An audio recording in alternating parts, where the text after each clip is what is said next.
Cuello. Introducción. El cuello es una estructura cilíndrica, más largo y angosto en los longilíneos, más corto y ancho en los brevilíneos, que se extiende desde las protuberancias occipitales hasta fundirse con el tórax a nivel de la cintura escapular y las articulaciones esternoclaviculares.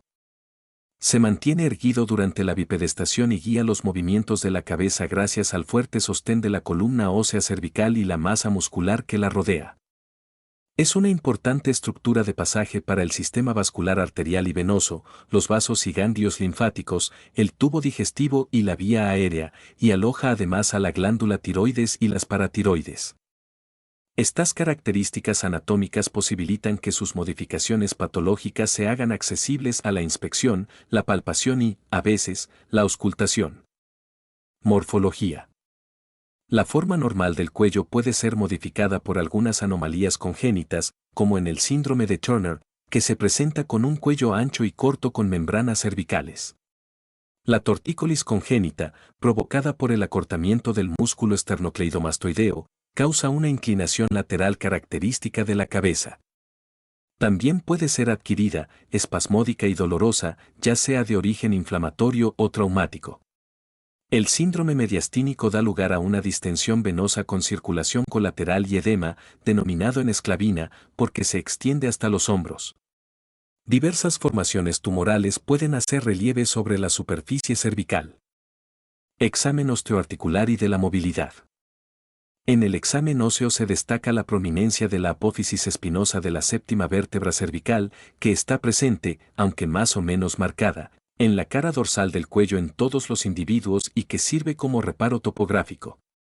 La palpación de las masas musculares posteriores, que comprenden fundamentalmente los músculos trapecio, esplenio y complejo mayor y menor, encargados de la extensión, la flexión, la inclinación lateral y la rotación del cuello, permite evaluar la presencia de una contractura cervical, consulta frecuente en la práctica cotidiana.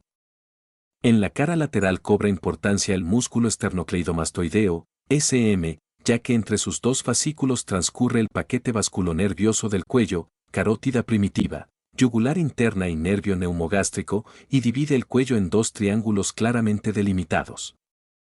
El triángulo anterior está limitado por el SM por detrás, la mandíbula y la línea media, el triángulo posterior, por el SM por delante, el borde anterior del trapecio y la clavícula. Además de la palpación ósea y muscular, se debe tener en cuenta la evaluación de la movilidad del cuello, que está contraindicada en el paciente con un presunto traumatismo cervical. La rigidez e imposibilidad de flexionar el cuello constituye un signo fundamental en la meningitis y se la debe diferenciar de la rigidez por espondiloartrosis, que también limita la rotación lateral, la cual está conservada en la meningitis. Examen de ganglios.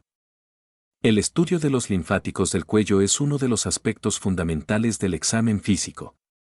Debido al importante número de ganglios linfáticos en esta región del cuerpo, el agrandamiento de uno o de un grupo de ellos, descubierto a veces casualmente por el paciente, es un motivo de alarma y de consulta frecuente. La palpación ganglionar se realiza mediante la maniobra de deslizamiento, con uno o dos dedos del examinador, índice y medio. En ocasiones, la certeza de estar palpando un ganglio se torna difícil y puede confundirse con estructuras tendinosas, articulares o vasculares, quísticas y glandulares. Entre ellas se encuentran los quistes branquiales, en el tercio superior del cuello y vecinos al borde posterior del SM, que se palpan como una bolsa de agua caliente a medio llenar, y los quistes tiroglosos, ubicados sobre el cartílago tiroides, en la línea media y a veces lateralizados hacia la izquierda. Ascienden al propulsar la lengua hacia afuera y, luego de su resección quirúrgica, pueden dejar en su lugar una fístula tiroglosa muy propensa a infectarse y abscedarse. Se debe tener cuidado de no confundir la palpación del asta mayor del hueso yoides, alta en el cuello, con una adenopatía tumoral. Esta se ubica más anteriormente que una adenopatía y adquiere movilidad con la deglución. El diagnóstico del higroma quístico es simple por su ubicación lateral y su translucidez a la iluminación. En raras ocasiones, un divertículo faríngeo puede adquirir un tamaño suficiente para hacer prosidencia en el cuello, y se vacía al comprimirlo. Las glándulas salivales submaxilares, afectadas por inflamación crónica, litiasis reiteradas, supuración, dificultan también el diagnóstico diferencial con una adenopatía. Examen de las arterias. En reposo físico y mental solo son visibles, en condiciones normales, tenues latidos carotídeos, excepto en jóvenes delgados o con hábitos atléticos, en quienes pueden percibirse latidos en áreas supraclaviculares, pulso subclavio y aún supraesternal. En el posesfuerzo inmediato, en los estados hiperemotivos y en los estados hipercinéticos en general, simpaticotonía, anemia crónica, síndrome febril, hipertiroidismo, es dable observar latidos netos y amplios en todos los sitios mencionados. Lo mismo ocurre en la hipertensión arterial con aumento de la presión diferencial, sobre todo con elevación predominante de la sistólica, así como en los individuos añosos adelgazados y en aquellos con ateromatosis aórtica exagerada por pérdida en la elasticidad y, por ende, de la amortiguación de la eyección ventricular, que se transmite con mayor rapidez y amplitud por las paredes arteriales.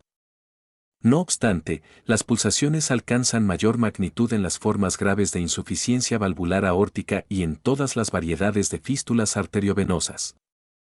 En tales circunstancias, los latidos arteriales amplios y múltiples constituyen el denominado baile arterial, que en su mayor expresión, con cabeceo sincrónico de la cabeza, corresponde al signo de Musset.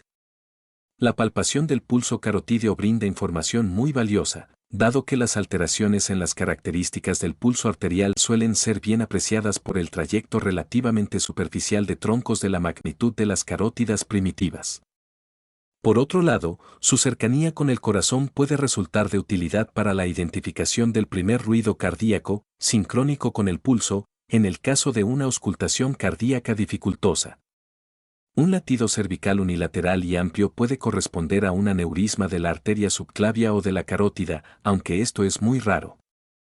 En la mayoría de los casos, cuando ocurre a la derecha en personas de edad avanzada, en especial mujeres, corresponde al clásico sifón carotídeo, secundario a cambios escleróticos con elongación de la arteria, y no a un verdadero aneurisma. A diferencia de este, no ocasiona síntomas y su evolución es benigna. En cambio, la disminución o ausencia de latidos carotídeos palpables suele implicar obstrucción, casi siempre aterosclerótica. En estos casos, el flujo turbulento que la acompaña puede generar un frémito sobre su trayecto. A veces, un trayecto tortuoso por aterosclerosis, en oposición al sifón, puede ocasionar la profundización y ocultamiento arterial, con la consiguiente atenuación e incluso ausencia de latidos. Por todo esto, el examen con ecodoppler es obligatorio para establecer de manera fehaciente una obstrucción carotídea. Los frémitos cervicales, soplos palpables, pueden deberse a obstrucciones carotídeas significativas, 60 a 90% de la luz, y se ubican en el trayecto arterial. También pueden propagarse a partir de estrecheces aórticas, valvulares en su mayoría o supravalvulares, en tal caso, se palpan en ambas carótidas, pero con predominio derecho y casi siempre presentan mayor intensidad sobre el área auscultatoria aórtica. Un frémito sistólico o continuo también puede palparse sobre una glándula tiroides agrandada y caliente, como ocurre en un bocio hipertiroideo, sobre todo en la enfermedad de Graves-Besta. En ocasiones, un frémito con características similares puede palparse en otros sitios frente a fístulas arteriovenosas cervicales traumáticas. La auscultación de las arterias carótidas se realiza con la membrana del estetoscopio, con el paciente en decúbito dorsal o ligeramente elevado, con la cabeza girada hacia el lado opuesto. Puede pedirse al paciente que contenga la respiración durante la auscultación, que se hará primero de un lado y luego del otro. Lo normal es no escuchar nada, o bien auscultar la transmisión de los ruidos cardíacos. La presencia de un soplo puede indicar una estenosis o la transmisión de un soplo cardíaco hacia las carótidas. Examen de venas. Del sistema venoso del cuello interesan dos aspectos fundamentales. La turgencia, que es expresión de la presión venosa sistémica. Las pulsaciones, o pulso venoso, que constituyen la traducción visible del ciclo cardíaco y sus alteraciones. El examen de las venas se realiza con el paciente recostado cómodamente sobre almohadas, con una inclinación de 30 a 40 grados y el cuello ligeramente rotado hacia el lado opuesto al del examinador. La observación de una vena yugular turgente o ingurgitada indica una dificultad en el retorno venoso, generada a nivel del mediastino o de las cavidades cardíacas derechas. Cuando, además de la distensión venosa, se observa circulación colateral y edema en el cuello, parte superior del tórax y extremo proximal de los miembros superiores, edema en esclavina, se está ante un síndrome mediastínico causado por la compresión de la vena cava superior. Examen de la tráquea. La posición de la tráquea, que normalmente se encuentra en la línea media, puede evaluarse mediante palpación. Para ello, se coloca el índice por encima de la horquilla esternal, donde la tráquea se identifica por la prominencia de sus anillos cartilaginosos. Luego, se desvía el dedo hacia ambos lados para valorar el espacio entre la tráquea y los músculos esternocleidomastoideos. La tráquea puede hallarse desviada hacia uno u otro lado por la presencia de masas cervicales o intratorácicas. El craqueo laríngeo se explora moviendo lateralmente el cartílago cricoides, sujetándolo entre el índice y el pulgar. La sensación táctil característica de roce o resalto puede desaparecer en casos de cáncer laríngeo o en la presencia de un bocio retroesternal. Examen de la glándula tiroides. El examen de la glándula tiroides forma parte fundamental del estudio del cuello. Debe realizarse con el paciente sentado o de pie, con el tórax descubierto y bajo una iluminación adecuada.